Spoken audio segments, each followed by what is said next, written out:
First, the major U.S. stock market indices tumbling more than 1.3% Monday, even as there was more great news on the U.S. economy. In fact, fabulous news. Nevertheless, Wall Street focused on speculation about the next administration's next move with respect to curbing China's grand ambitions. Now, reports suggest President Trump preparing to put more pressure on China by barring many Chinese companies from investing in U.S. technology firms and blocking tech exports to China. This according to the Wall Street Journal. Now, President Xi is reportedly planning to, quote, strike back at the U.S.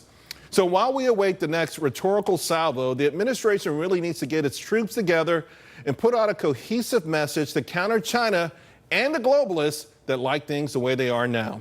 Here now to discuss, Fox Business reporter Susan Lee, along with Hal Lambert, Point Bridge Capital founder and MAGA ETF creator, and Maddie Duppler, Independent Women's Forum visiting fellow, also a National Taxpayers Union senior fellow as well. Susan, let me start with you. Now, this wasn't news out of China. This is speculation by the Wall Street Journal and others that President Trump is going to try to curb China's ability to invest in technology companies. And this gets back to that Made in China 2025, their ambitions to be the world's tech giant. Yeah, it does. And I think semantics matter in this case because, you know, President Xi was delivering his message to a global council of CEOs, multinationals. He knows how to get the message to the U.S. administration, especially with impact, with people that obviously run a huge amount of the U.S. economy. And, you know, I think China is kind of on the back foot right now, not knowing which way the winds of the Trump administration is going. How do you play Donald Trump and the president, especially in these, you know, considering these big trade talks? Especially when President Trump's team talked last week of an additional $200 billion. Yeah. Well, we export less than that. So China, they have a limit to what they can do with respect to curbing or tariffs on our imports to them. But what would their alternative be? Because, you know, a lot of people aren't talking about moves that are being made there. They're pumping hundreds of billions of dollars into their economy. Yeah. And there seems to be some level of anxiety, even though, of course, President Xi has to put on a brave face. They're not necessarily in a tough negotiating position. No, well, you know, they're trying to make it, they say qualitative punches is what they're going to take in reaction to any more tariffs that the U.S. administration puts on them. And qualitative is really the only way to go, as you mentioned. They will run out of goods to tariff back on the U.S., right? And qualitative measures, in their view, is slow walking, you know, exports crossing the border. GM makes more cars now in China than they sell here in the U.S., believe it or not. $40 billion business for smartphone makers like Apple. So they're saying qualitative, you know, they could be making things a lot more difficult, a lot more red tape in the future. But again, I feel like they're on the back foot because their economy is going through a rough patch right now, credit conditions, and they really do need to export more to make more money. Now, Maddie, I know you're of the school that no one wins a trade war, and certainly a skirmish between the world's two largest economies would be ugly. No one disputes that. But I do, you know, it's interesting because in America, the financial markets mostly focus on the losses here, right? No one's really talking about the Shenzhen market being down 50% from its recent peak or down 17% now. Is that something you think, though, perhaps the Trump administration could be looking at, saying, hey, you know what, we're winning this thing? Well, I think what the Trump administration should be looking at is trying to assess and identify what their goal is with all these trade actions.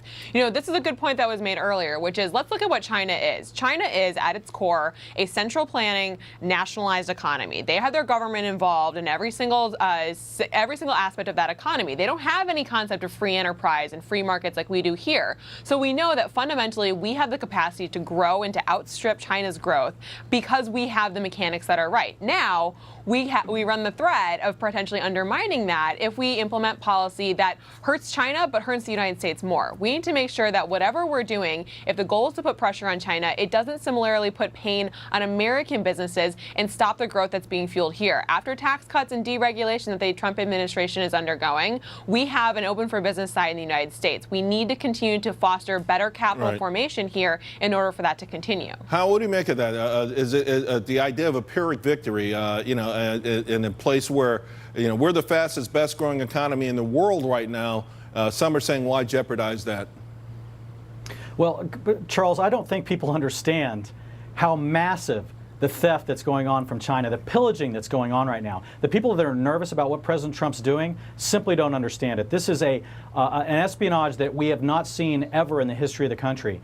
You can take a look. The White House put out a report that came out this month that talks about all of this.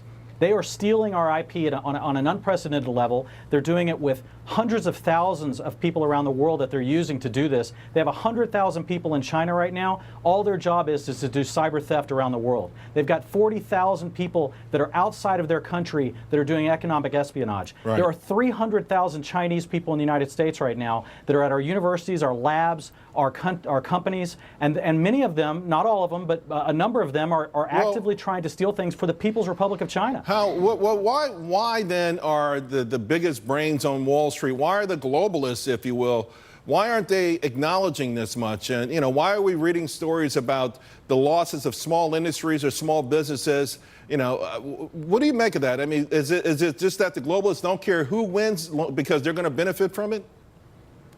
I don't know what they're thinking, but they are simply not informed if they don't understand what's happening. I mean, the Chinese are doing things to our country that we haven't seen done before, and they've infiltrated a lot of our corporate systems. They are economic sabotage is rampant. Right. They are forcing our companies to turn over intellectual property to them to even do business there. They're not open to us. I mean, this trade war thing about Trump's had a trade war going on right now. That Trump didn't start this. This has been going on for over a decade. And to your they point, have been. In May, ARM Holdings, the largest tech company in England, the largest in England, was forced to give a 51% ownership in a JV in China, which again underscores the strong arming. But here's the thing, with the media in America being so anti-Trump and now businesses sort of blinking, it's going to put a lot of pressure on him. President Trump's realizing this, and I think some of it's a surprise to him because he just put out a tweet moments ago that said, surprised that Harley-Davidson, of all companies, would be the first to wave the white flag. I fought hard for them, and ultimately, they will not pay tariffs selling into the EU, which has hurt us badly on trade, down $151 billion. Taxes, just a Harley excuse. Be patient. All right, Susan, you talked about those 30 business leaders. I will say to President Trump's tweet, in the last quarter in America, Harley's business in America went down 12%. Their business in Europe went up almost 7%.